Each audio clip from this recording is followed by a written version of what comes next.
semua. Perkenalkan, saya Anissa Tasara Umas, mahasiswa jurusan PGSD FIP UNM. Di sini saya akan melakukan bincang-bincang santai dengan tema mahasiswa berwirausaha mengembangkan ilmu dan bisnis. Saat ini saya telah bersama Kak Vanessa Bianta yang akan menjadi sumber inspirasi dan informasi untuk kita semua. Bagaimana kabar kakak hari ini? Alhamdulillah sehat. Alhamdulillah Kak, terlihat dari wajah kakak yang cerah ini, Kak Vanessa dalam kondisi sehat walafiat. Nah teman-teman, seperti yang saya ketahui, Kak Vanessa adalah seorang mahasiswa yang sedang menempuh pendidikan di program Medistan Pendidikan Dasar di salah satu universitas di Kota Makassar. Kak Vanessa saat ini juga sedang menjalankan usaha. Kalau boleh tahu Kak, usaha apa sih yang sedang dijalankan oleh kakak? Saat ini itu saya menjalankan usaha di bidang kerajinan karangan bunga. Jadi biasanya itu digunakan untuk sebagai papan ucapan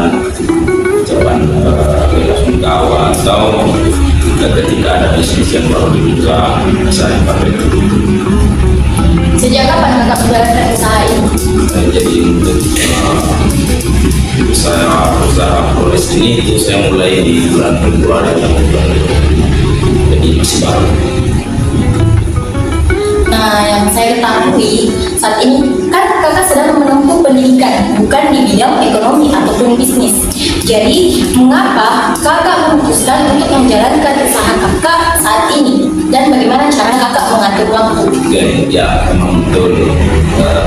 Kan ingat jurusan saya memang fokusnya di bidang pendidikan. Jadi, yang menjadi alasan kenapa kemudian saya mengambil keputusan untuk terjun di dunia bisnis, tentunya tidak terlepas dari dorongan keluarga dan juga teman-teman.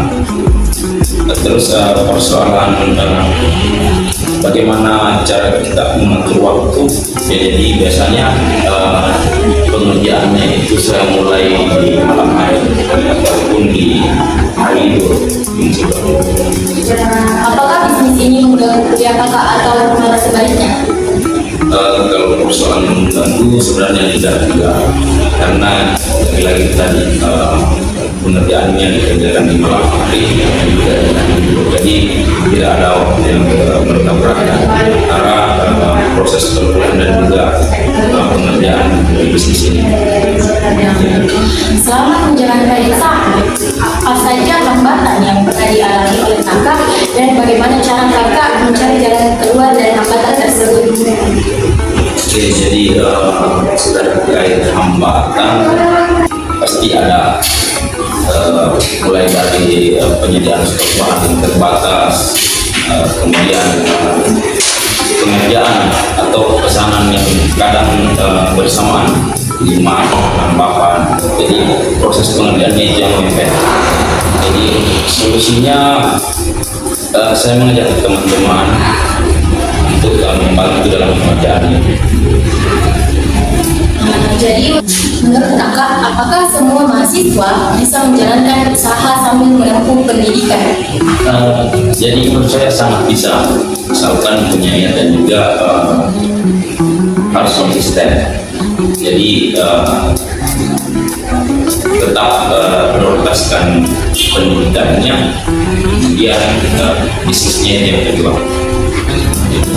Prinsip apa yang kakak tanamkan sehingga kakak bisa sampai di titik ini? Jadi ya, prinsip saya itu mulai saja dulu. Jadi mulai saja dulu. Ya, jadi bagaimana kita bisa menjaga, tetap harus konsisten dan juga jaga kualitas, tentunya menjaga kepercayaannya pelanggan. Jadi untuk memulai bisnis, kadang teman-teman lebih berpikir untuk gagalnya, tidak berpikir untuk nikmati saja prosesnya bisnis. Usaha apa kira-kira yang kakak rekomendasikan untuk teman-teman yang sedang menempuh dunia pendidikan? Jadi untuk teman-teman yang masih menempuh pendidikan dan juga mempunyai niat untuk mulai di dunia perbisnisan, itu tentunya berpikirlah untuk memulai bisnis yang mungkin bisa kita kerja dari rumah saja, kemudian menggunakan modal kecil dan juga tidak memakan banyak waktu agar per bulannya juga tidak terganggu. Terakhir Kak, mungkin ada teman-teman juga yang ingin menjalankan usaha sambil menempuh pendidikan. Apa nih tips and trik dari Kakak untuk teman-teman yang sedang menonton video kita kali ini? Jadi untuk tips dan trik itu mungkin hanya satu saja sih. Jadi teman-teman jangan pernah takut untuk gagal. Jadi jangan pernah berpikir negatif tentang apa yang teman-teman sudah mulai. Pikirlah bagaimana ketika ada hambatan, bagaimana mencari solusi.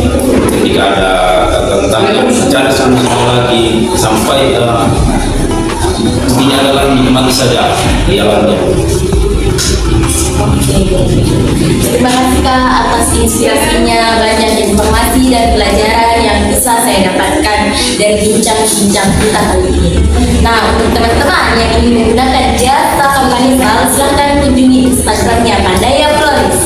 Terakhir untuk teman-teman yang saat ini sedang menempuh pendidikan dan ingin menjalankan usaha, semoga bincang-bincang saya bisa menjadi inspirasi untuk teman-teman. Akhir kata dari saya, wassalamualaikum warahmatullahi wabarakatuh.